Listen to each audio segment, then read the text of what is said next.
బట్టతలపై వెంట్రుకలు మొలుస్తాయి. ఈ మ్యాటర్ నేను చెప్తా. బట్టతలపై వెంట్రుకలు మొలిపిస్తానంటూ ఢిల్లీకి చెందిన వకీల్ అనే వ్యక్తి సోషల్ మీడియాలో ప్రకటన చేశాడు. హైదరాబాద్ పాత బస్తీలోని తన ఫ్రెండ్ షాప్కు రావాలని చెప్పాడు. వకీల్ ఒక్కొక్కరిని దగ్గర ₹100 తీసుకుని గుండు కొట్టి కెమికల్స్ రాసి పంపించాడు.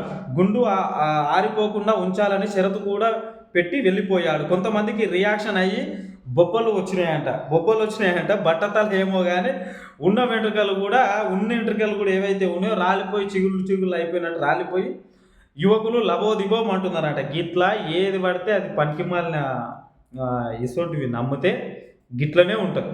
ఆడెవడో ఢిల్లీకి వెళ్ళి వచ్చి పాత బస్సులో పోయి ఆడు గుండు కొట్టి మంచిగా నున్నది. ఇగో నాకు కూడా పోయినాయి ఎంటికలు. అట్లా కూడా చేసుకోవాలంటే ఎంతోమంది ఉన్నారు. ఇప్పుడు ముఖేష్ అంబానీ కొడుకు కూడా వాస్తవానికి ఎంటికలు బట్టతలు వచ్చినాయి. వాడిని కూడా వెంటాడుతూనే ఉన్నాయి.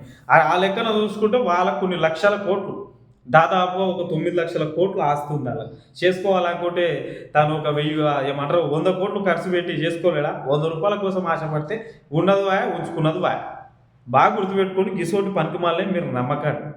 అక్కడ ₹100 అయినా కానీ కొన్ని వందల మంది 1000 మంది పోయారంటే ట్రాఫిక్ కూడా జామ్ అయిందంట ఆ ఏరియాలో. అది వీడియోలో కనిపిస్తుంది, ప్రత్యక్షంగా కనిపిస్తుంది. ఇసోటివి చూసిరా ముందలు పోవాలి మీరు కూడా. అర్థమైందా? మీకోసమే ఇది. బట్టతల ఏంద్రబై.